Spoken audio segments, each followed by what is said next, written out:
அது வந்து கண்டிப்பா ஏற்றுக்கொள்ள முடியாது. பிரதானத்துவம் இந்த கூட்டத்தில் கூட்டப்பட்டது. ஏன் இவ்வளவு ஒரு கன்ஃபியூஷன்? நான் ரொம்ப சிம்பிளான ஒரு பர்சன். அவருக்கு வேற எந்த விதமான ரைட்ஸும் கிடையாது. நேயர்கள் அனைவருக்கும் வணக்கம். உங்களை மீண்டும் ஒரு நேர்பட பேசு நிகழ்ச்சியில் சந்திப்பதில் மிக்க மகிழ்ச்சி. இன்று நாம் வாதிக்கவிருப்பது ஒரு முக்கியமான தலைப்பு. ஒரு 5 ஆண்டுகளுக்கு ஒரு முறை மத்திய அரசு மாநில அரசுக்கு நிதி பகிர்ந்து கொடுக்கும் முறையை தீர்மானிப்பது நிதிக்குழு.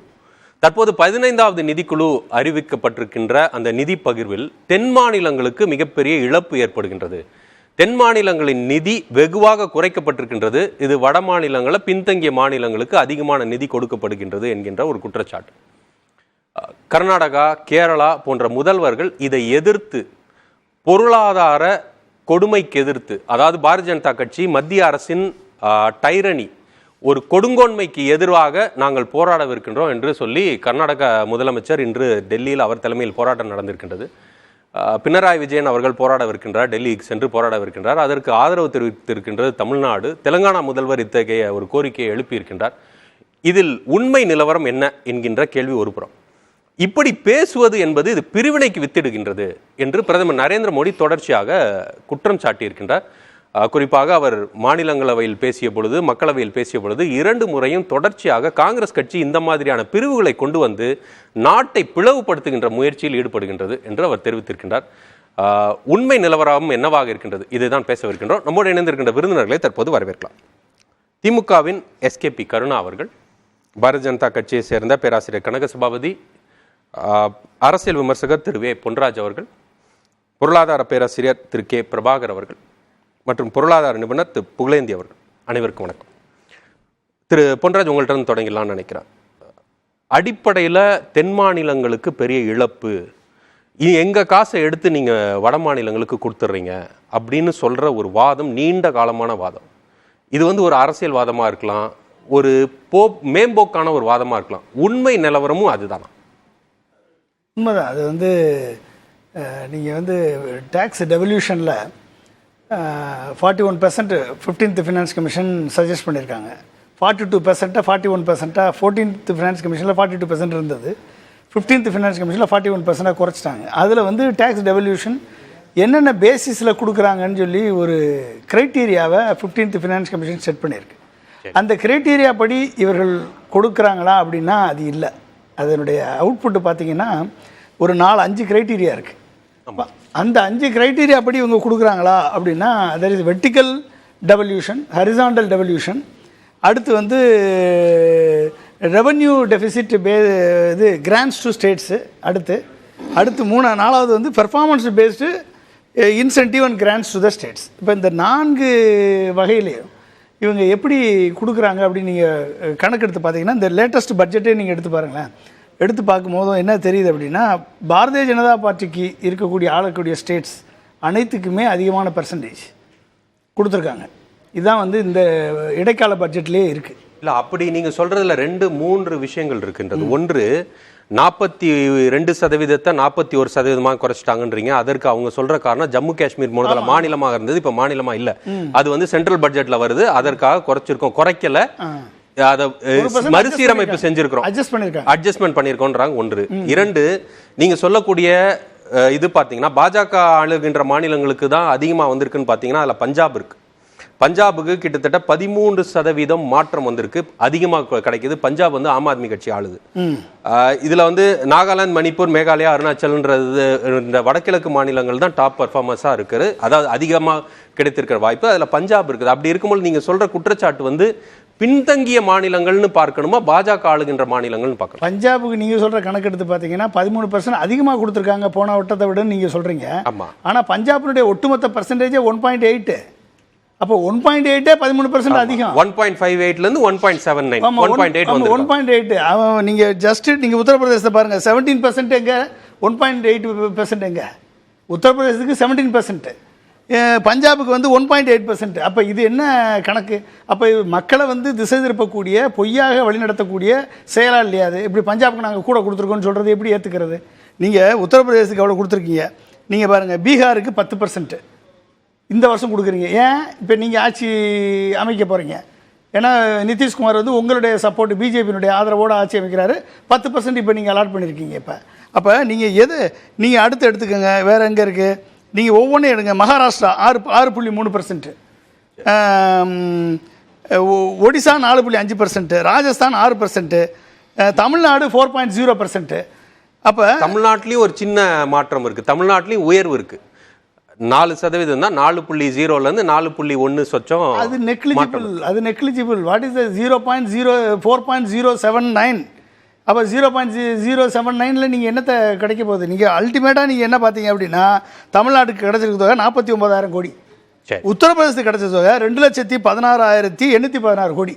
அப்போ 49,000 கோடி எங்கே? அப்போ 4 மடங்கு அதிகமாக. நீங்கள் அப்படியே பார்க்கணுமா? உத்தரப்பிரதேசில் 23 கோடி பேர் இருக்கிறாங்க. நம்ம தமிழ்நாட்டில் ஒரு 7.5-8 கோடி பேர் இருக்கிறோம். அது கணக்கு கிடையாது சார், அது அப்படி கிடையாது. அப்போ நீங்கள் அதான் வந்து 15th ஃபினான்ஸ் கமிஷன் சொல்லியிருக்கு, பெர்ஃபார்மன்ஸ் பேஸ் இன்சென்டிவ்னு. அதான் 15th ஃபினான்ஸ் கமிஷன் சொல்லியிருக்கு. 15th ஃபினான்ஸ் என்ன சொல்லியிருக்கு?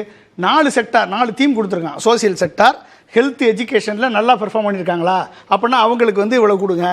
அடுத்து வந்து rural economy, agriculture and maintenance of rural road யார் பண்ணியிருக்கா? நல்லா பண்ணியிருக்குது. அக்ரிகல்ச்சர்லையும் சரி, மெயின்டெனன்ஸ் ரூரல் ரோடையும் தமிழ்நாடு பெர்ஃபார்ம் பண்ணியிருக்கு. எஜுகேஷன்லையும் ஹெல்த்லையும் தமிழ்நாடு பெர்ஃபார்ம் பண்ணியிருக்கு. கொடுத்துருக்கீங்களா இன்சென்டிவ்? அடுத்து governance and administrative reforms, judiciary, statistics, இந்த மாதிரி எல்லா ஏரியாவிலையும் தமிழ்நாடு கவர்மெண்ட் நல்லா பெர்ஃபார்ம் பண்ணியிருக்கு. என்ன இன்சென்டிவ் கொடுத்தீங்க? ஒரே ஒரு இடம் performance paste incentive on power செக்டாரில் மட்டும். அது கூட பவர் செக்டாரில் கூட இது கிராண்ட்ஸ் இன் எய்டை லிங்க் பண்ணல. அவங்க எதில் லிங்க் பண்ணியிருக்காங்க அப்படின்னா, அது வந்து அடிஷனல் பாரோயிங் விண்டோ கொடுத்துருக்காங்க, அவ்வளோதான். அப்போ இந்த 4 செக்டார்லையும் தமிழ்நாடு பெர்ஃபார்ம் பண்ணியிருக்கு. பெர்ஃபார்ம் பண்ண ஸ்டேட்டுக்கு 4%, இந்த 4 ஏரியாவிலையும் எந்த விதமான பெர்ஃபார்மன்ஸும் பண்ணாத உத்தரப்பிரதேசத்துக்கும், பீகாருக்கும், ராஜஸ்தானுக்கும், மகாராஷ்டிராவுக்கும் நீங்கள் வந்து இத்தனை % கூட்டி கொடுப்பீங்கன்னா இது பாரபட்சம் இல்லாமல் என்ன அர்த்தம்? நிதித்துறை செயலாளர் நேற்றைய தினம் புதிய தலைமுறைக்கு பிரத்யேகமாக அளித்த பேட்டியில் எந்த பாரபட்சமும் இல்லைன்னு சொன்னாரு. ஆனா இது வந்து அரசியல் காரணங்களுக்காக பாரபட்சம் காட்டப்படுதுன்னு நீங்க சொல்றீங்க. தெளிவா இருக்கு. சரி, திரு பேராசிரியர் கணேஷ் சபாபதி, ஒரு அரசியல் காரணங்களுக்காக பாரபட்சம் காட்டுவது என்பது இதுதானே நம் நாட்டை பிளவுபடுத்துவது. இதை தட்டி கேட்பதோ, இதை மக்களிடம் கொண்டு செல்வதோ பிளவுபடுத்துவதா, பாரபட்சம் காட்டுவது பிளவுபடுத்துவதா? திரு பொன்ராஜ் அவர்கள் சொல்றது போல பார்த்தோம்னா அது பாரபட்சம் இருக்குது தானே சார்? நான் வந்து ஒரு தமிழ்நாட்டுக்காரன், ஒரு தமிழன், முதலில் தமிழன், அப்புறம் பாரதிய ஜனதா கட்சியை சேர்ந்தவன், 3வது பொருளாதாரம் படித்திருக்கிறேன். அதாவது நீங்கள் பொருளாதார பங்கீடு, நிதி பங்கீடு அப்படிங்கிறது அதற்கான வழிமுறைகள் அகில இந்திய அளவில்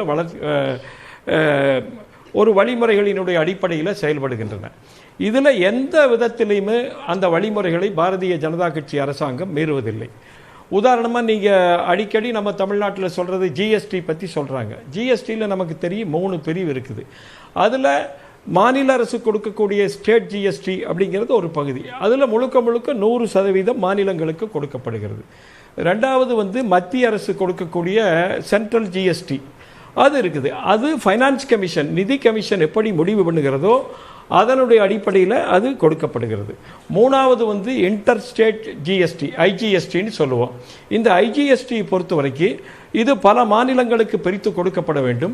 அப்படி கொடுக்கப்படும் போது அது முதல்லயே எவ்வளவுன்னு தெரியாது. அதனால் மாநிலங்களுக்கு உடனடியாக பணம் கொடுக்க வேண்டும் என்பதற்காக 50 விழுக்காடு பணம் உடனடியாக பிரித்து கொடுக்கப்படுகிறது மாநிலங்களுக்கு. மீதி 50 விழுக்காடு ஆக்சுவல்ஸ் வந்த பின்னால அதனுடைய அடிப்படையில் பிரித்து அதுல வந்து எந்த பிரச்சனையுமே யாருமே எழுப்புறதற்கான வாய்ப்பே கிடையாது. நீங்க வந்து தெளிவா சொல்லிட்டீங்க. ஆனா இதுல பிரச்சனை எங்க இருந்து வருதுன்னா, ஜிஎஸ்டி அமுல்படுத்தினதற்கு அப்புறம் மாநிலங்களுக்கு மிகப்பெரிய இழப்பு இருக்கு. எங்களுக்கு கிட்டத்தட்ட 20,000 கோடி ரூபாய் இழப்புன்னு சொல்லி கேரளா சொல்லுது. இந்த மாதிரியான இழப்புகளை மத்திய அரசு எப்படி செய்யுதுன்றது கேள்வி 1. 2, நிதி பகிர்வு இருக்குது இல்லையா? ஒட்டுமொத்தமாக மத்திய அரசுக்கு வரக்கூடிய நிதியிலிருந்து மத்திய அரசு எவ்வளவு பகிர்ந்து கொடுக்குது, அதுல பெரிய பாரபட்சம் இருக்குது. பாஜக ஆளுகின்ற மாநிலங்களுக்கு ஒரு மாதிரி, மற்ற மாநிலங்களுக்கு ஒரு மாதிரின்னு சொல்லி பொன்ராஜ் சொல்றார். முழுக்க முழுக்க அது தவறு. எந்த விதமான பாரபட்சமும் இல்லை. இதற்காக ஒவ்வொரு முறையும் நம்முடைய பாரதிய ஜனதா கட்சி விளக்கம் கொடுத்து கொண்டிருக்கிறது. உங்களுக்கு தெரியும், வெள்ள நிவாரணம் வந்தபோது என்ன குறை சொன்னாங்க, அதற்காக நாம் எப்படி அது சரியான முறையில் கொடுக்கப்பட்டது என்பதற்கு இருக்கிறது. சார், முதல்ல ஒரு பாயிண்ட்டை நீங்கள் வச்சுக்கங்க. எதுக்காக மத்திய அரசு, இந்த அரசு நேர்மையான அரசு, வெளிப்படையான அரசு, எதற்காக இன்னொரு மாநிலத்துக்கு தவறிழைக்க வேண்டும்? நீங்கள் அவர் மாநில அரசை பற்றி வெகுவாக சொன்னார். நான் தமிழ்நாட்டை பற்றி சொல்கிறேங்க. தமிழ்நாடு தான் இந்தியாவிலேயே இன்னைக்கு அதிகமாக கடன் வாங்கக்கூடிய மாநிலம். தொடர்ந்து 3வது வருடமாக நாம கடன் வாங்கி கொண்டிருக்கிறோம். அதிகமா இந்தியாவில் இருக்கக்கூடிய எல்லா மாநிலங்கள், யூனியன் பிரதேசங்களால் அதிகமாக வாங்கக்கூடியது நம்முடைய தமிழ்நாடு தான். போன வருஷம் நாம வாங்கி இருக்கக்கூடியது 2022-23க்கு 87,000 கோடி. நீங்க இது பேசுறதுக்கு நான் நிச்சயமாக உங்களுக்கு நேரம் இருக்கு. ஆனா ஒரே ஒரு விஷயம், இந்த கேள்விக்கு வந்துட்டீங்கன்னா அதையும் தாண்டி தமிழ்நாடோட செயல்பாடு என்னன்றதை கேட்டுலாம் நான் எஸ்கேபி கர்நாடகா அந்த கேள்வியை வச்சிருவேன். அடிப்படையில் இந்த பாரபட்சம் இருக்குதுன்னு சொல்லி புள்ளி விவரங்களோட சொல்றாரு பொன்ராஜ். அப்படி இருக்கும் பொழுது அது மறுக்கிறதற்கான காரணம் என்ன? பாரபட்சம் இல்லை. எல்லாமே குறிப்பிடப்பட்டிருக்கின்ற விதிமுறைகள் நாம் எல்லாம் சொல்ற புள்ளி விவரங்கள் தவறுன்னு சொல்றீங்களா? நிர்மலா சீதாராமன் சொன்ன புள்ளி விவரத்தை நான் ஏத்துக்கல. அப்ப நிர்மலா சீதாராமன் சொன்னது தப்புன்னு அவர் சொல்றாரா? எது நிர்மலா சீதாராமன் சொன்ன புள்ளி விவரம்? பட்ஜெட் போய் படிச்சு பாருங்க சார். இந்த இடைக்கால பட்ஜெட்டை படிச்சு பாருங்க. நீங்க எனக்கு தெரியல. இடைக்கால பட்ஜெட் நான் படிச்சிட்டு தான் இருக்கிறேன். நான் படிச்சிட்டு தான் படிச்சு பாத்தீங்கன்னா நீங்க சொல்ல மாட்டீங்க. விஷயம் ஏதாவது இருந்ததுன்னா நீங்க சொல்லுங்க. அத படிச்சு பாருங்க. அதுல இருக்கிற டெவல்யூஷன் சரியா இல்ல. டெவல்யூஷன் 30 வருஷத்துக்கு மேல பட்ஜெட் படிச்சு நிர்மலா சீதாராமன் கொடுத்த டெவல்யூஷனை பத்தி தான் சொல்றேன். இப்படி எடுத்துக்கோமே திரு கனக சபாபதி, இப்படி எடுத்துக்கோமே. நீங்க பெர்ஃபார்மன்ஸ் இண்டிகேட்டர்ஸ்ல வளர்ச்சிக்கான குறியீடுகள்ல தமிழ்நாடுக்கு இவ்வளவு நிதி அதிகமா வந்திருக்கணும், ஆனா அது வரலன்னு சொல்றாரு பொன்ராஜ். அது இல்லன்னு மறுக்கிறீங்களா சார்? இங்க பாருங்க சார், பெர்ஃபார்மன்ஸ் இண்டிகேட்டர்ஸ்ல நீங்க அதுக்கு எல்லாருக்கும் ஒத்துக்கொண்ட காரணிகளை வச்சு செய்யலாம்.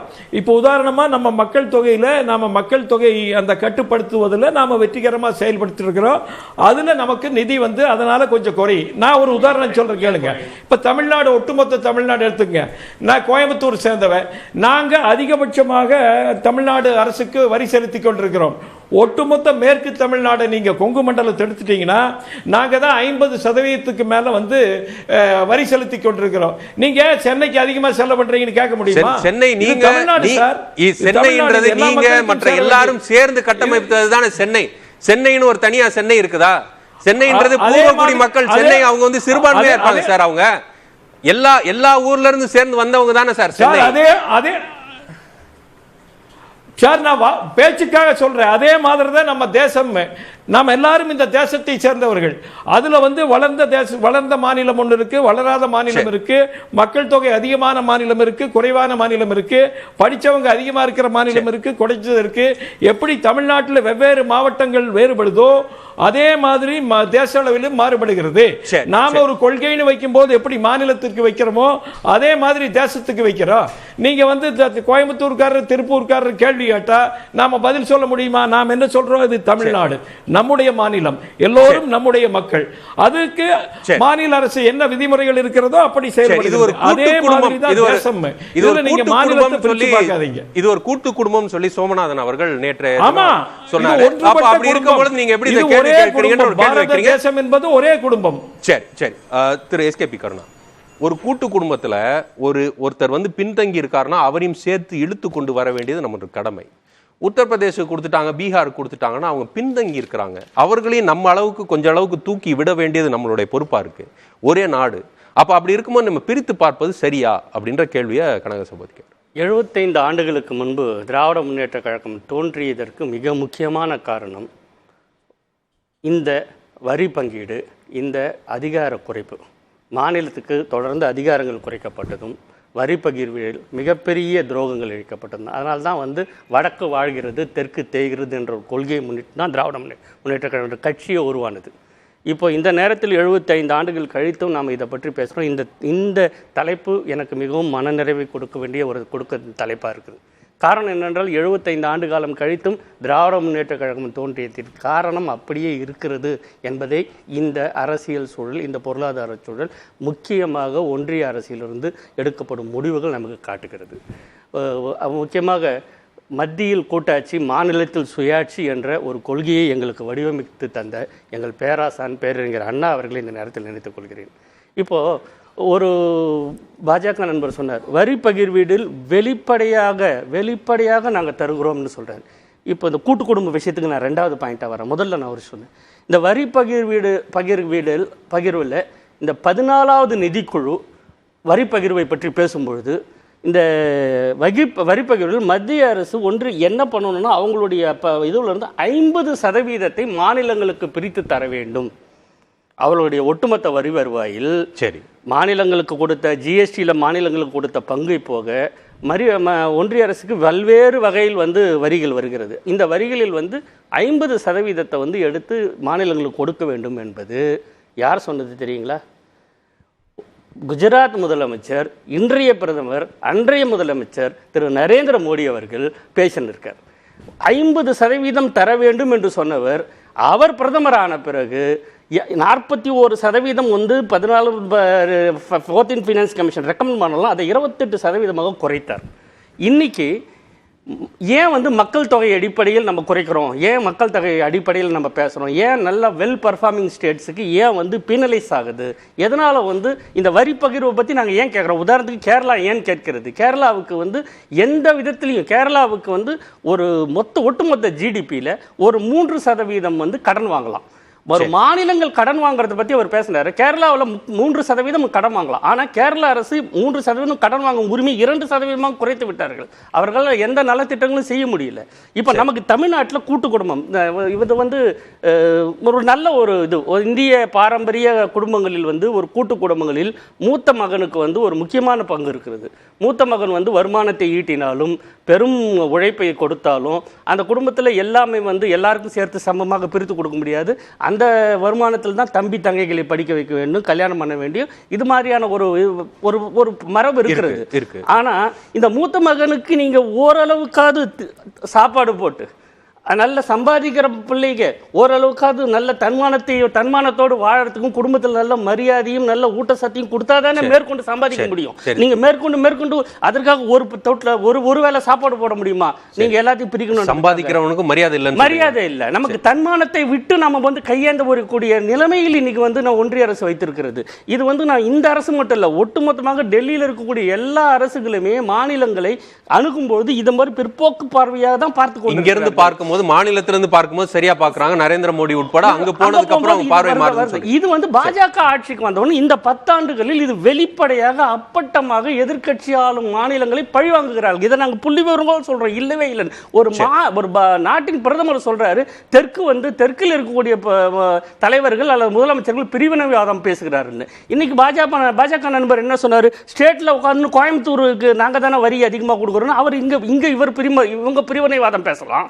இங்க கோயம்புத்தூர் மக்களையும் சென்னை மக்களையும் இதர மக்களையும் இவங்க அதை பேசலாம். ஆனா ஒரு உரிமைகளை கேட்கக்கூடிய மாநில முதலமைச்சர்களை பிரிவினைவாதம் பேசுறான்னு அவங்க சொல்றதுல ஒரே ஒரு லிமிட்டட் பாயிண்ட் என்னன்னா, இங்க இருக்க பணம் அங்க கொஞ்சமாவது போய் அந்த மக்களையும் தூக்கி விடுவதில் உங்களுக்கு ஏதாவது பிரச்சனை இருக்கு? இல்ல, இதுல அக்கௌண்டபிலிட்டி தான் கேட்கிறோம். இப்போ உத்தரப்பிரதேச இந்த பட்ஜெட்ல, இந்த 24 பட்ஜெட்ல 2,16,000 கோடி ரூபாய் உத்தரப்பிரதேசத்துக்கு ஒதுக்கப்பட்டிருக்கிறது. 2,16,000 கோடி. ஆனா தமிழ்நாடு, ஆந்திரா, தெலுங்கானா, கர்நாடகா, கேரளா 5 மாநிலங்களுக்கும் சேர்த்து 1,92,000 கோடி லட்சம் கோடி தான் ஒதுக்கப்பட்டிருக்கிறது. ஒரு மாநிலத்திற்கு மட்டும் இவ்வளவு ஒதுக்கிட்டு இருக்கு. இப்போ அக்கௌண்டபிலிட்டி என்னன்னு கேக்குறீங்க. இந்த பணம் எங்க போகிறது? ஏன் இவ்வளவு கொடுத்தும் ஒரு சோசியல் எக்கனாமிக்கல் இண்டெக்ஸ்ல அந்த மாநிலங்கள் வளரவே இல்லை. நம்ம 75 வருஷமா வளரலன்னா எப்படி எவ்வளவு நேரம் பணம் கொடுக்கறாங்க? திருப்புகழேந்தி ஒரு பொருளாதாரத்தை கட்டமைக்கும் பொழுது இங்க இருந்து பணம் அங்க போறது, அங்க இருந்து பணம் இங்க வர்றது, அதெல்லாம் சரிதான், புரிஞ்சுக்க முடியுது. ஆனா ஒரு அக்கௌண்டபிலிட்டி எங்கன்னு கேட்கிறாரு. இப்போ அங்க 75 வருஷமா அவர்கள் வளரவே இல்லை, வளர வைக்க முடியவில்லை அப்படின்னா எவ்வளவு ஆண்டு காலங்கள் தான் மற்ற மாநிலங்கள் அவர்களை சப்சிடைஸ் பண்ணுன்னு கேட்கிறார். நியாயமான கேள்வி. நம்ம 2 விஷயம் பார்க்கணும். பேராசிரியர் கனக சபாபதி சொன்னது சரிதான். அப்படின்னா நம்ம ஒரு தேசிய பார்வையில் பார்க்கும்போது முன்னேறாத மாநிலங்களுக்கு வந்து முன்னேறிய மாநிலங்கள் நிதியுதவி செய்கிறது சரியான ஒரு பார்வைதான். அதே சமயத்தில் ஒரு மாநிலம் மிக கடுமையாக உழைத்து இந்தியாவுடைய இன்கம் டாக்ஸ்ல பாத்தீங்கன்னா கிட்டத்தட்ட வந்து நம்ம 12% கிட்ட வந்து கான்ட்ரிபியூஷன் தமிழ்நாடு 1,20,000 கோடி ரூபாய் டைரக்ட் டாக்ஸ் கான்ட்ரிபியூட் பண்றோம். அதே மாதிரி ஜிஎஸ்டி நம்ம ஜென்ரேட் பண்றது கிட்டத்தட்ட பாத்தீங்கன்னா 1,30,000 கோடி ஜிஎஸ்டி ஜென்ரேட் பண்றோம். அப்ப இவ்வளவு இண்டஸ்ட்ரி இவ்வளவு ஜென்ரேட் பண்ற ஒரு ஸ்டேட் நல்லா இருக்கணுமா இல்லையா? நம்ம தேசிய முக்கியம் தான். அதே சமயத்தில் வந்து ஒரு முன்னேறிய மாநிலத்துக்கு என்ன இன்சென்டிவ் அதை நம்ம பார்க்கணும். 75 வருடங்களா வந்து ஒரு மாநிலத்தை நலிந்த மாநிலம் வச்சிருந்த மத்திய அரசு ஏன் வந்து ஒரு மாநிலத்தை நலிந்த அரசாக வைத்திருக்கிறது அப்படி ஒரு கேள்வி இருக்கு.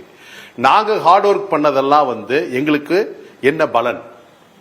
உதாரணத்துக்கு பாத்தீங்கன்னா தமிழகம் வந்து இன்னைக்கு 7,26,000 கோடி கடன்ல இருக்கு. இப்ப நம்ம எப்போ வந்து இந்த கடனை கட்ட போறோம்? அப்ப நம்ம வந்து வழக்கம் இன்னும் வந்து நம்ம வந்து இதுக்காக வந்து நம்ம பற்றாக்குறை பட்ஜெட்னால கடன் வாங்கிட்டு இருந்தோம்னா நம்ம கடனாளி ஆகிட்டே இருப்போம்.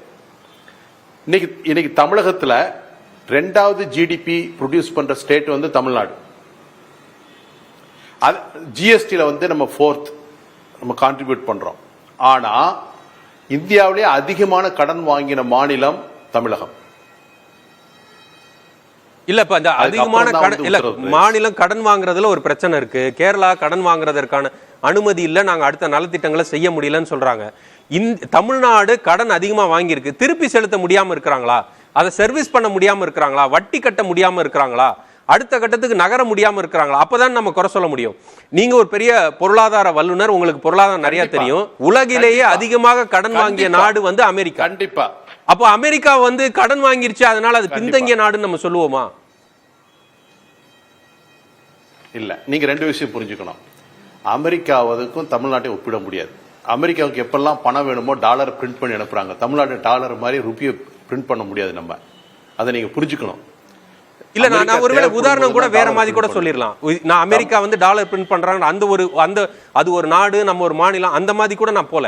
நான் என்ன சொல்றேன், கடன் அதிகமாக வாங்கியவர்கள்ன்ற ஒரே காரணத்துக்காக இவங்க சரியா பெர்ஃபார்ம் பண்ணலன்னு சொல்ல முடியுமா? தொழிலதிபர்களுக்கு சாதாரண மனிதர்களோட கடன் பல மடங்கு அதிகம். அப்படி இருக்கும் பொழுது அதை நீங்க வெறும் கடனை வச்சு நீங்க பேசுறது இல்ல. நீங்க யோசிச்சு பாருங்க. கண்டிப்பா நான் வந்து ஒரு சின்ன கணக்கு போட்டேன் இது வர்றதுக்கு முதல்ல. 60 வருஷம் எடுத்துக்கிட்டு இந்த நம்ம தமிழ்நாட்டோட கடனை கட்டணும்னா ஒரு வருஷத்துக்கு வந்து 66,000 கோடி ரூபாய் நம்ம ரீபே பண்ணோம்னா 60 வருஷத்துக்கு இந்த கடன் அடைக்கலாம். அதேமா இனிமேல் கடனே வாங்க மாட்டேன்னு சொன்னா. இந்த மாதிரி இருக்கும்போது நம்ம 7,26,000 கோடி இருக்கிறோம். இந்த வருஷம் ஒரு உதாரணத்துக்கு 1 லட்சம் கோடி, 8,26,000 கோடி. நம்மளுடைய லிமிட் வந்து 29% ஆஃப் ஜிடிபி. நம்ம 25% ஆல்ரெடி வந்துட்டோம். அப்ப தமிழகத்துக்கு பணம் வேணும்னா நம்ம வரியிலிருந்து, நம்ம செலுத்துற வரியிலிருந்து நமக்கு கொஞ்சம் அதிகமான அளவு நமக்கு வேணும்.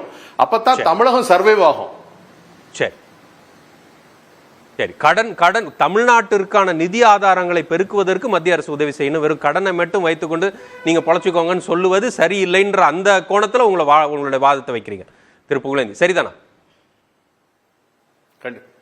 சரி, திரு பிரபாகர், அடிப்படையில் உங்கள்கிட்ட வந்து புரிஞ்சுக்க விரும்புறது, பீகார், உத்தரப்பிரதேஷ் போன்ற மாநிலங்கள்ல வரலாற்று ரீதியாக அவங்க ஏன் பின்தங்கி இருக்காங்க? முதல்ல அவங்களுக்கு நம்ம நிதி கொடுக்கணும்னு நம்ம சொல்றோம் இல்லையா, வரலாற்று ரீதியாக ஏன் பின்தங்கி இருக்காங்கன்ற ஒரு கேள்வி இருக்கு. நீங்க குறுக்கிட வரும்போது ரொம்ப சுருக்கமாக வேணா வச்சிருங்க. அதாவது தமிழ்நாடு கடன் வாங்குவதை பற்றி ஒரு பெரிய ஒரு விவாத பொருளாக பேசணும். இந்த கடன் தமிழ்நாடு என்ன செய்யுதுன்றத சேர்த்து பார்ப்போம். சரி, அதை நம்ம பேசலாம். நம்ம அடுத்த கட்டமா பேசலாம். இந்தியா எவ்வளவு கடன் வாங்குகிறது? இந்திய நாடு ஒட்டுமொத்தமாக வாங்கக்கூடிய கடன் நேரடியாக நம்மளுடைய இந்திய பணத்தினுடைய மதிப்பை பாதிக்குது, நேரடியாக இந்திய பொருளாதாரத்தை பாதிக்குது. இந்தியா கடன் வாங்குவது அந்நிய செலாவணியிலிருந்து வாங்குது. மாநிலத்தில் ஒரு மாநிலம் கடன் வாங்குவது அதோட வெல் வித்தின் த ரேட்ஸ் வாங்குது. நாங்க தமிழ்நாட்டில் வாங்கக்கூடிய கடன்கள் எல்லாமே எம்பவர் நேரடியாக பயன்படுத்தும். என்ன சொல்றாரு, எந்த அளவுக்கு நம்ம அதை திருப்பி கட்ட முடியும்? நான் பிரபாகர் போயிட்டு வந்துடுறேன். திரு பிரபாகர், நம்ம அந்த பீகார், யூபி ஏன் பின்தங்கி இருக்குன்றது அது முதல்ல நம்ம அதற்கான விளக்கத்தை நீங்க கொடுத்து. கண்டிப்பாங்க ஐயா. இது வந்து இந்த புக் ரெஃபரன்ஸ் வந்து நிறைய பேருக்கு தெரியாத புக்கு.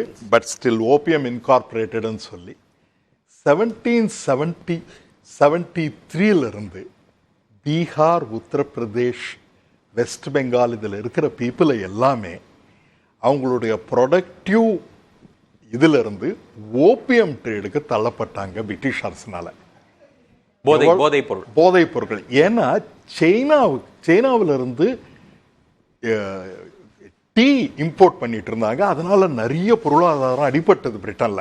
10% ஆஃப் பொருளாதாரம் வந்து டீ போயிட்டு இருந்தது.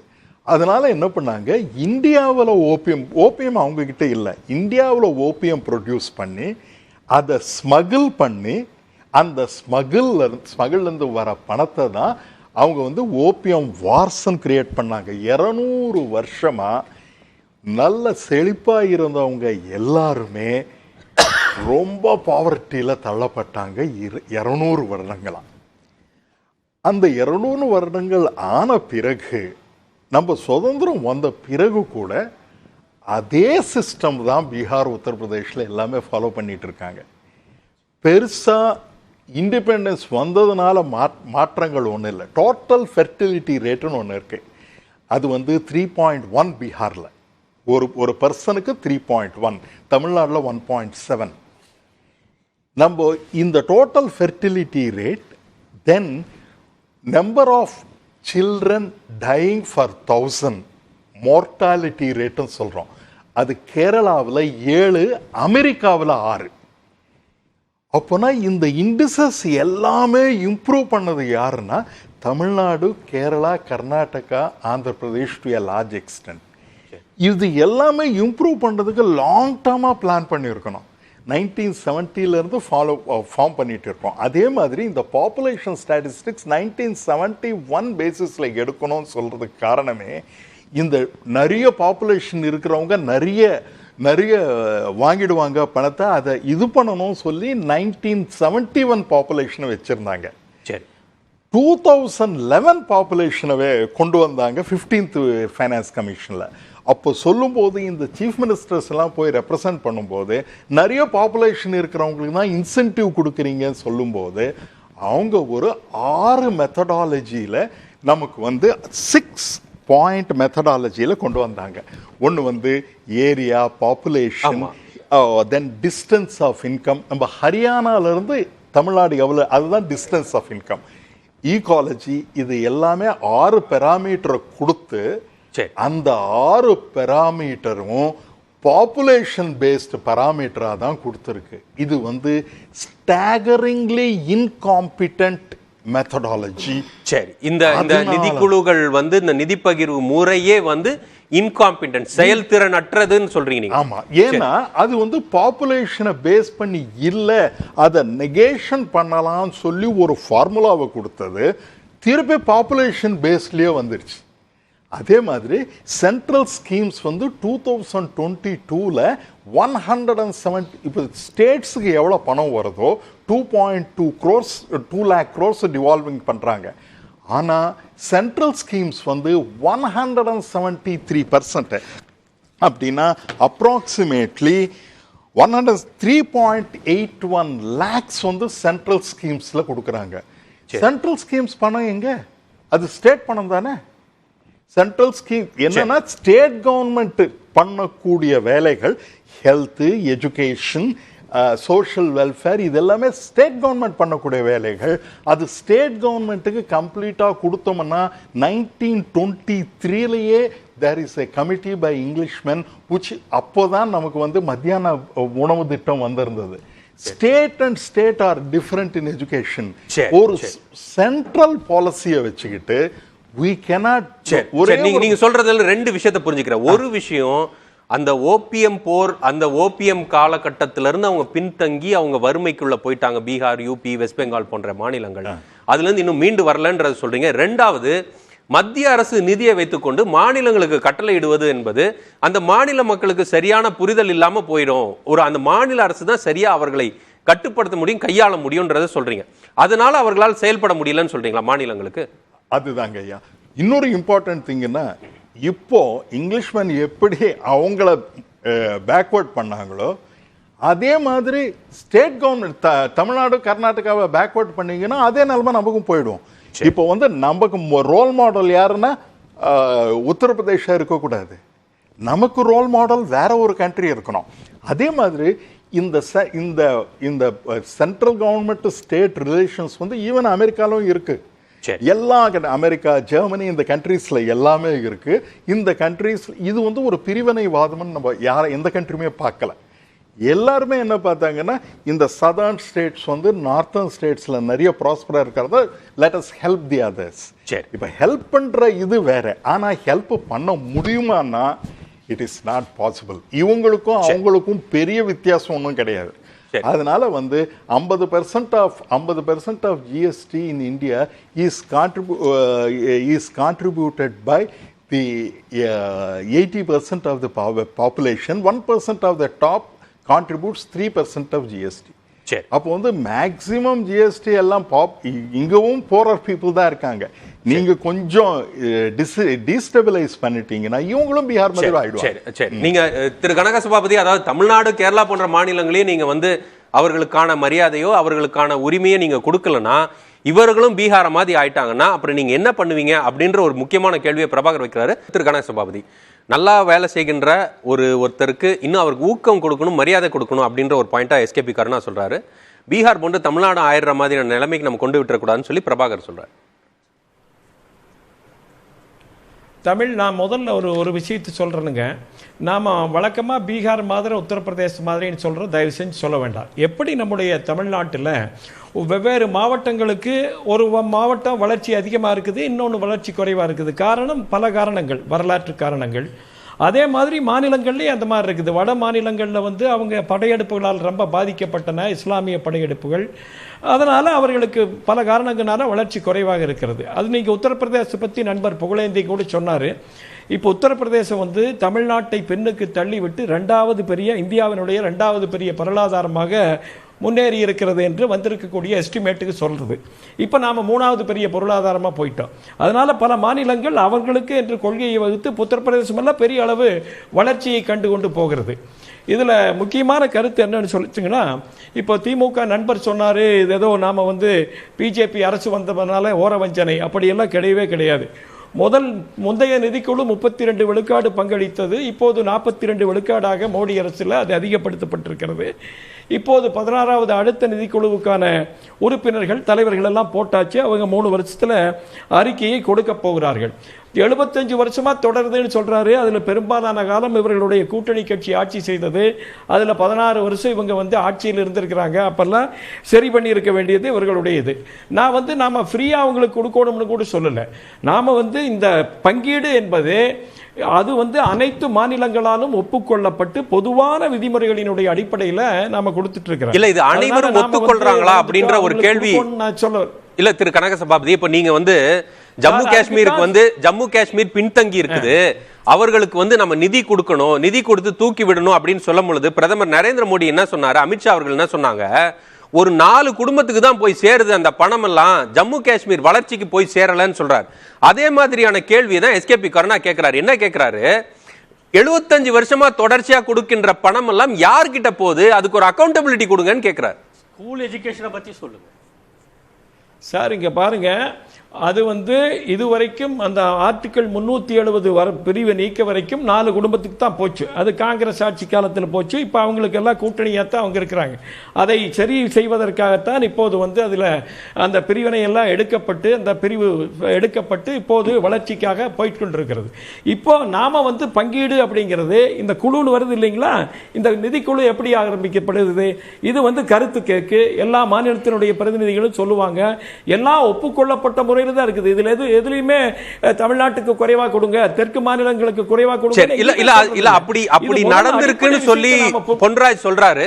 இன்னொன்னு, நம்ம பிரிவினைன்ற வார்த்தையை நம்ம வந்து போற போக்குல நம்ம நிறைய பயன்படுத்துறோம்ன்ற ஒரு கேள்வி இருக்கு. ஜம்மு காஷ்மீர்ல பிரிவினை எல்லாம் போயிடுச்சுன்னு சொல்றீங்க. இன்றைக்கு நேற்றைய தினம் மிகப்பெரிய போராட்டம் லடாக்ல, லடாக்ல மிகப்பெரிய போராட்டம் நடந்துகிட்டு இருக்கு. எங்களுக்கு மீண்டும் மாநில அந்தஸ்தை கொடுங்க, எங்க உரிமையை கொடுங்க. லடாக் நாடாளுமன்ற உறுப்பினர் பேசினதுதான் பிரபலமா இருந்தது. ஆர்டிகல் 370 அப்ரகேஷன் அப்போ அவர் பேசின பிரபலமா, ஆனா அவர் கண்ணீர் விட்டு அழுதார். எங்களான உரிமையெல்லாம் போயிடும், எங்க நிலத்தெல்லாம் மத்தவங்க வந்து வாங்கிடுவாங்களோன்னு பயப்படுறாங்க. அந்த மாதிரியான இருக்கும் பொழுது பிரிவினைன்றதை நம்ம போற போக்குல எப்படி சொல்லிடலான்ற ஒரு கேள்வி இருக்கு திரு கனக சபாபதி. அதாவது நீங்க வரலாற்று படிச்சு பாருங்க, ஜம்மு காஷ்மீர்ல கடந்த 70 வருடங்களாக எப்படி தீவிரவாதம் இருந்தது, தீவிரவாதம் எப்படி பிரிவினை விதைத்தது, அதனால அரசாங்கங்கள் எப்படி செலவு செய்து கொண்டிருந்தன. இப்ப இந்த 5 வருஷத்துல குறைஞ்சிருக்குதா இல்லையா? எந்த புள்ளி விவரத்தை வேணாலும் எடுத்து பாருங்க, குறைஞ்சிருக்குது. லடாக் மக்களை பொறுத்த வரைக்கும் அவங்க ஒரு மாநில அந்தஸ்து வேணும்ங்கிறாங்க, அதற்காக அவங்க போராடுறாங்க. அதையும் பிரிவினைவாதத்தை ஒண்ணு பண்ணக்கூடாது. என்னை பத்தி கூட கோயம்புத்தூர்னு சொன்னார், நான் சொன்னது ஒரு உதாரணத்துக்கு சொன்னேன். நீங்க இந்தியாவை பத்தி பேசும்போது இந்த மாதிரி சொல்லலாம்னு சொன்னேன். அவர் நீங்க கேரளாவையும் தமிழ்நாட்டையும் சொல்லிட்டு வடக்கு மாநிலங்களை சொன்னீங்க. நான் ஒரு புள்ளி விவரம் மட்டும் கொடுக்கிறேன் பாருங்க. எப்படி இந்த கேரளா தமிழ்நாடுல கடன் அதிகமாகி கொண்டு போகிறது. நமக்கு தெரியும், தமிழ்நாட்டில் தான் இன்னைக்கு இந்தியாவிலேயே அதிகமான கடன் 7,54,000 கோடி ஒட்டுமொத்த கடன் இருக்கிறது. நான் முன்னால சொன்ன மாதிரி 3 வருஷமா அதிகமாக கடன் வாங்குகின்ற மாநிலமாக இருக்கிறது.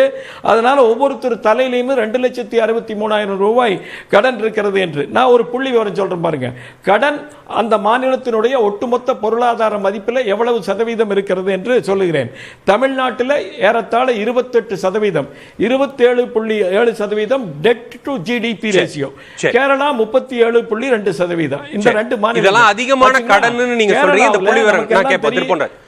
அதாவது இன்னொரு ஒரு புள்ளி விவரமும் நம்ம சேர்த்து பார்க்கணும். இந்திய அரசு, மத்திய அரசு வாங்கியிருக்க கடன் 175 லட்சம் கோடி.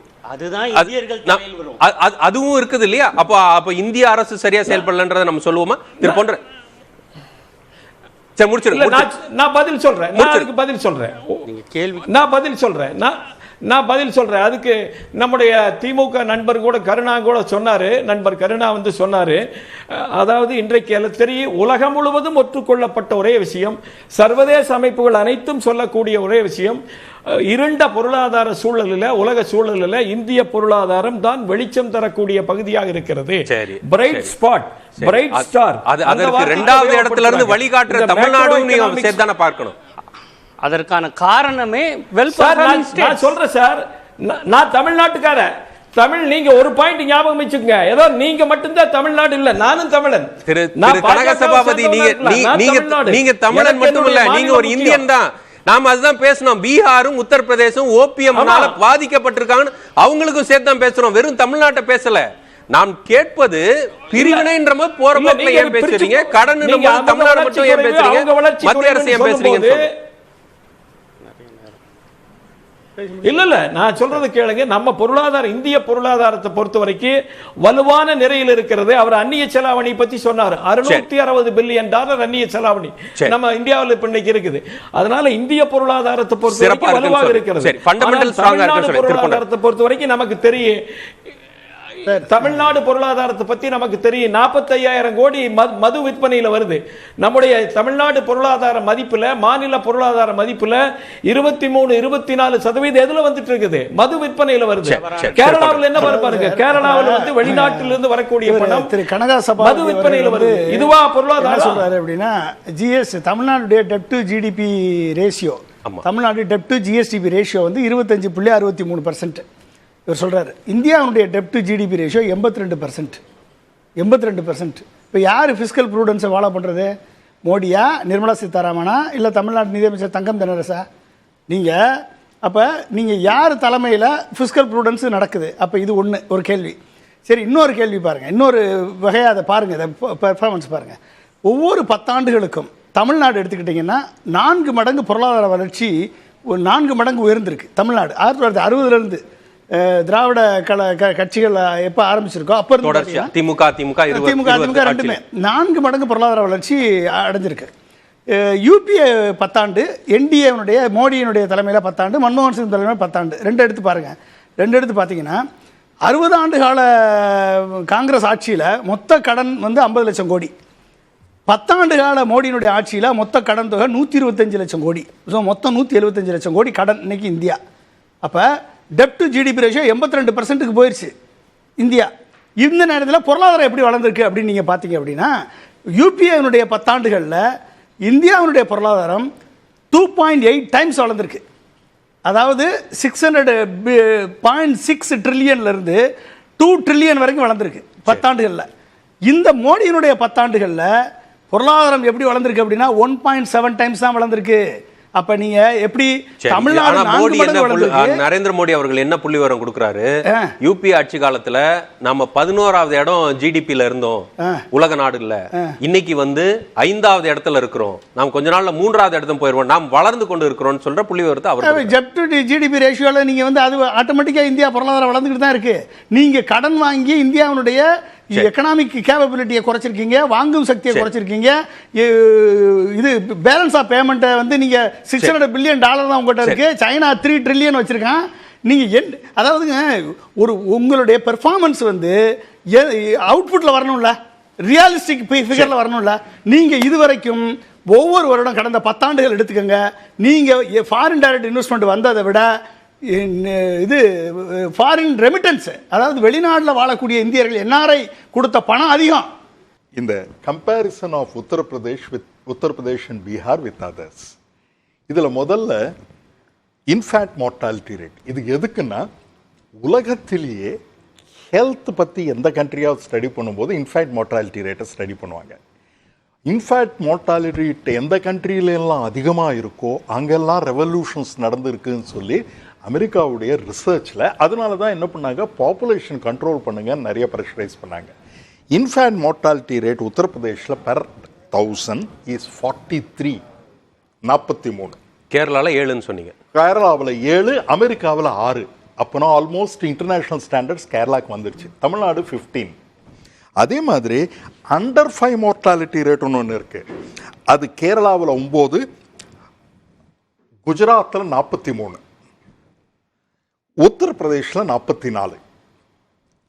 அதுக்கப்புறம் மெட்டர்னல் மார்டாலிட்டி ரேட், அங்க மதர்ஸ் மரணம், அது 1,00,000 பேருக்கு அஸ்ஸாம்ல வந்து 229 பேர் இறந்துடுறாங்க. உத்தரப்பிரதேஷ்ல 216 பேர் இறந்துடுறாங்க. அதுவும் highest in the world. Nutrition of the சில்ட்ரன்ல பீகார்ல 48% of the children are stunted. யூபியில் 46% ஆர் ஸ்டண்டட்.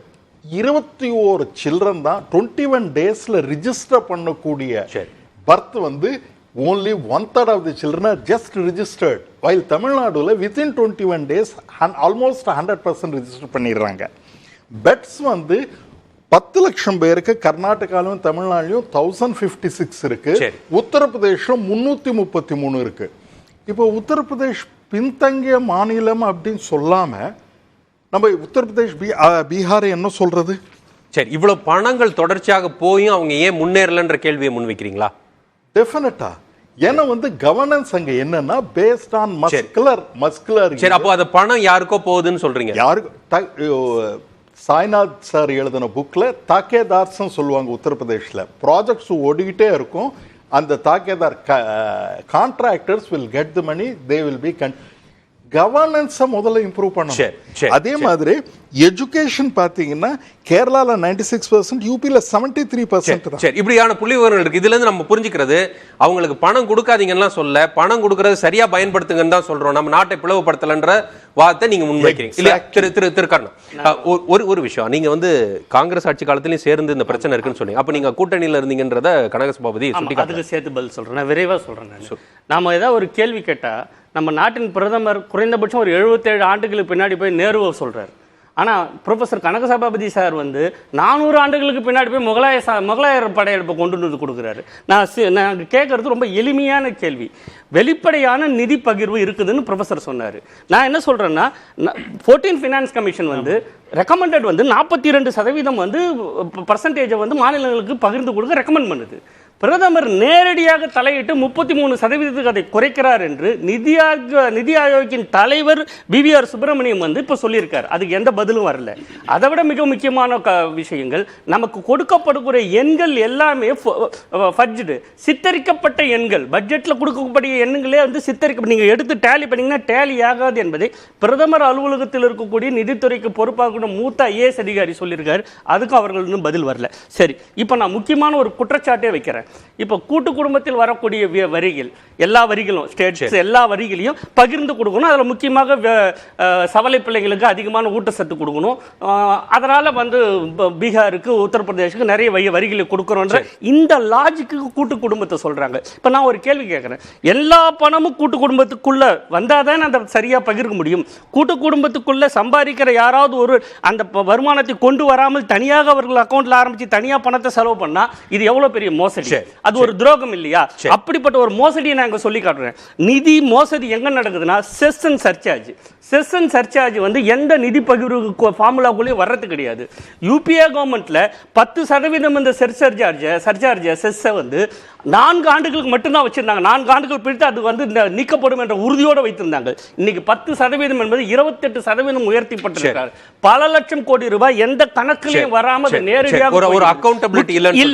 கடைசி அந்த குற்றச்சாட்டுக்கு பதில் அவர் சொன்னாரு, உங்க ஆட்சியிலையும் காங்கிரஸ் ஆட்சியிலையும் நீங்க கூட்டணியில் இருந்த ஆட்சியிலையும் இதே டிஸ்பாரிட்டி தானே இருந்தா. ஆம், நான் தான் ஆரம்பத்தில் சொன்னேன் இருக்கு. ஆனா அதை சின்ன சொல்ல நரசிம்மராவ் பீரியட்ல தமிழ்நாடு வந்து ஜிடிபி கான்ட்ரிபியூஷன் 7.3% ஜிடிபிக்கு நம்ம கொடுத்தது. ஆனால் நமக்கு வரி பகிர்வு வந்தது 6.6%. இதே வந்து மன்மோகன் சிங் பீரியட்ல நாம 7.5% கொடுத்தோம். நமக்கு வரி வந்தது 4%, 3% குறைந்தது. ஆனால் இப்போ நாம 8% கொடுத்து இப்பொழுது 12% மேல நம்ம ஜிடிபிக்கு கான்ட்ரிபியூட் பண்றோம். 12% கொடுக்கும்போது நமக்கு 4.3% தான் வருது. இந்த டிஸ்பாரிட்டி அதிகமா இருக்கு. சரி, இந்த அக்கௌண்டபிலிட்டி ஃபிக்ஸ் பண்றது எப்படின்ற ஒரு கேள்வி இருக்கு. நம்ம நேஷன் தேசமா தான் பார்க்கறோம். ஆனா அக்கௌண்டபிலிட்டி ஃபிக்ஸ் பண்றது எப்படின்ற ஒரு கேள்வி இருக்கு. சரி, திரு கனக சபாபதி, நீங்க அதற்கான பதில சொல்லிடுங்க. ஒரு அக்கௌண்டபிலிட்டி எங்க அப்படின்ற ஒரு கேள்வியை எழுப்புறாரு கருணா. திரு கனக சபாபதி சார், அக்கௌண்டபிலிட்டி முழுக்க இருக்கிறது. இதுல அக்கௌண்டபிலிட்டி இருக்கிறது. நாம டிரான்ஸ்பரண்டா பண்ணிட்டு இருக்கிறோம். அவங்க எந்த பாயிண்ட் கேட்டாலும் நம்ம சொல்லலாம். அதுக்கு முன்னால நம்ம நண்பர் பொன்ராஜ் ஒரு இதை சொன்னாரு. அதாவது நம்ம மாநிலத்துக்கும் தேசத்துக்கும் ஒப்பிட்டாரு. எப்படி நம்ம மாவட்டத்தினுடைய பொருளாதாரத்தை எடுத்துட்டு மாநிலத்துக்கூட ஒப்பிட முடியாதோ அதே மாதிரி ஒரு மாநில பொருளாதாரத்தை தேசத்தினுடைய பொருளாதாரத்தோடு ஒப்பிடுவது தவறு. ஒரு மாநிலத்துக்கு எப்படி மாவட்டங்களை விட அதிக கடமை இருக்கிறதோ அதே மாதிரி மாவட்டத்தை விட மாநிலங்களை விட தேசத்திற்கு இருக்கிறது. நம்ம இந்தியாவுக்கு இங்க ஒரே நிமிஷம், இந்தியாவுக்கு 82% சொன்னாரு. அதுல அமெரிக்காவுக்கு எவ்வளவுன்னு பார்க்க சொல்லுங்க, 130%. யூகேவுக்கு எவ்வளவுன்னு பார்க்க சொல்லுங்க. அப்படி இருக்கும்போது நம்ம பொருளாதார ஃபண்டமெண்டல் ஸ்ட்ராங்கா இருக்குன்னு சொல்றீங்க. சரி, நன்றி திரு கனக. ரொம்ப வலுவாக இருக்கிறது. சரி, திருப்புகழேந்தி நீங்க முடிச்சிருங்க. சார், 2 விஷயம் பேசணும். நம்ம ஜிடிபி பத்தி சார் பேசினாரு. ஜிடிபி growth ஒரு இண்டிகேட்டர். நம்ம இன்னைக்கு வந்து 5th பொசிஷன்ல இருக்கோம், we can 4th பொசிஷன். அது வந்து மறுக்க முடியாத உண்மை. நம்ம டெப்ட் வந்து கிட்டத்தட்ட பாத்தீங்கன்னா நம்ம 50% இருக்கு. நம்ம ஜிடிபி பார்த்தோம்னா நம்ம 3.25 crore இருக்கணும், 1.65 crore இருக்கு. That's okay. என்னுடைய பிகெஸ்ட் ப்ராப்ளம் வந்து ஸ்டேட் எப்படி மேனேஜ் பண்ணுவாங்க. உதாரணத்துக்கு தமிழ்நாட்டை எடுத்துக்குவோம். தமிழ்நாடு வந்து 7.26 lakhs கடன்ல இருக்கு. நம்ம 60,000 கோடி கடன் கட்டணும் வருஷம். 25.3% ஆஃப் ஜிடிபி நம்ம கடன் வாங்கிட்டோம். கடன் வாங்குறது ஒன்றும் பெரிய விஷயம் இல்லை, கடன் வாங்கலாம். எப்படி நம்ம வந்து இந்த கடனை திருப்பி அடைக்க போறோம், இதனால வந்து நம்மளுடைய எக்ஸ்பெண்டிச்சர் எப்படி மேனேஜ் பண்ண போறோம், அது ஒரு பெரிய கவலை. ஏன்னா தமிழ்நாடு ஜிடிபியில செகண்ட், ஓகே 3வது இடத்துக்கு 2வது இடத்துல இருக்குது. ஜிஎஸ்டியில் வந்து 4th place, income டாக்ஸ்ல 4th place. இதெல்லாம் இருந்தும் இந்த ஸ்டேட் இன்னைக்கு பாத்தீங்கன்னா ஆனா டெப்ட் டு ஜிடிபி ரேட்ல 19வது இடத்துல தான் இருக்கும். 80,000 அல்லது சம்பாதிக்கிற அளவுல கடன் வாங்குறதுன்னு பார்த்தோம்னா 19வது இடத்துல தான் இருக்கும். டெட் டு ஜிடிபி ரேஷியோல ரேங்கிங் படி பார்த்தோம்னா நாம் 19வது இடத்துல இருக்கோமே. 18 மாநிலங்கள் நம்மளை விட அதிகமா கடன் வாங்கியிருக்கேன். நீங்க அப்சல்யூட் டேர்ம்ஸ்ல தான் நீங்க அதிகம்னு சொல்றீங்க. ஒரு பெரிய பெருசா சொல்லுவாங்க lies more lies and statistics. எப்படி வேணாலும் இந்த ஸ்டாட்டிஸ்டிக்ஸ் எப்படி வேணாலும் கட் பண்ணலாம். இன்னைக்கு இந்தியாவில் யார் அதிகமா கடன் வாங்கின ஸ்டேட்? தமிழ்நாடு. நீங்க ஜிடிபி வச்சு சொன்னா நம்ம ஜிடிபி பிகெஸ்ட் ஜிடிபி, அதனால கடன் நோ ப்ராப்ளம். ரியாலிட்டி என்ன? நீங்க ரியாலிட்டி பேசுவோம், இதெல்லாம் ஸ்டாட்டிஸ்டிக்ஸ் எல்லாம் விட்டுருவோம். 60,000 கோடி கடனுக்கு வந்து வட்டி கட்டணும் இந்த வருஷம். இந்த வருஷம் மறுபடியும் ஒரு 1 லட்சம் கோடி கடன் வாங்கினா 8.26 lakhs crore வந்துடும். சரி, ஆனா ஒரே ஒரு சின்ன ஒரு உதாரணம் தான். ஒரு பெரிய தொழிலதிபர் வந்து பல கோடிகள், பல ஆயிரம் கோடி கடன் வச்சிருக்காரு. சாமானியனுக்கு 50,000 ரூபாய் கடன், 60,000 ரூபாய் கடன் இருக்குன்னா அப்போ வந்து யாரு மோசமான நிதி நிர்வாகம்னு சொல்றோம்? அந்த பல கோடி கடன் வச்சிருக்கிறவர் மோசமான நிதி நிர்வாகமா, அந்த 50,000 ரூபாய் வச்சிருக்கவர் மோசமான நிதி நிர்வாகம்? இவர் 50,000 தான் வச்சிருக்காரு கடன், ஆனால் இவர் நல்லா பண்றாருன்னு சொல்லுவோமா? அவருக்கு சம்பாதிக்கிற திறன் இருக்கு, கடன் வாங்கியிருக்காரு. இல்ல சார், இவர் வருமானமே மாசம் 5,000 ரூபாய், அவர் மாசம் வந்து கோடிகள்ல புரள்றாரு, கடன் வாங்கி இருக்கிறாரு. அப்படிதானே பார்க்கணும், அப்படி பார்க்க கூடாதா? பார்க்கணும்னா நீங்க அதுக்கு இது காமிங்க. அதாவது நீங்க 7,26,000 கோடி வாங்கியிருக்கீங்கல்ல, சரி, எவ்வளவு ஸ்டேட் ஜெனரேட் பண்ணுது ரெவென்யூ, அத பேசுவோம். நீங்க நீங்க இன்னும் 10 லட்சம் கோடி கடன் வாங்குங்க, தப்பு இல்ல. எவ்வளவு நீங்க ப்ரொடியூஸ் பண்ணீங்க, what is your income increase ஆயிருக்கு, ஸ்டேட்டோட இன்கம் எவ்வளவு இன்க்ரீஸ் ஆயிருக்கு நீங்க சொன்னீங்கன்னா தப்பே கிடையாது. 20 லட்சம் கோடி கடன் வாங்கலாம், அது தப்பே கிடையாது. ஆனால் நம்ம வந்து இன்னும் 2 வருஷத்துல நம்ம அரசாங்கத்துல யாருக்கும் சம்பளம் கூட கொடுக்க முடியாத நிலைமைக்கு போயிருவோம். அது எல்லாத்துக்குமே தெரிஞ்சு, அது ஒரு அபாயம் இருக்குன்றது சொல்றீங்க. அதனால அதை வந்து உண்மை, சரி, அதை வந்து கருத்தில் கொள்ளணும் அப்படின்றத சொல்றீங்க. இது ஒரு பெரிய விவாதம் தான், இது ஒரு மணி நேரத்துல முடிக்க முடியாது, ஒரு ஆழமான விவாதம். நிறைய பேசிட்டோம், நேரம் இல்ல, நான் முடிச்சிடறேன்.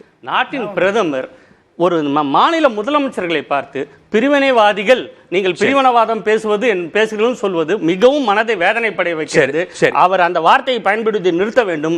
மாநில உரிமைக்காக, மக்களின் நலனுக்காக பிரிவினைவாதம் என்று நினைத்தால் அதை தொடர்ந்து திராவிட முன்னேற்ற கழகம் செய்யும். ஒரே வரியில முடிச்சு. அதாவது தமிழ்நாடு கடனை பத்தி இவங்க எல்லாம் சொல்றாங்க. தமிழ்நாடுடைய ஜிடிபி growth 4 times போகுது.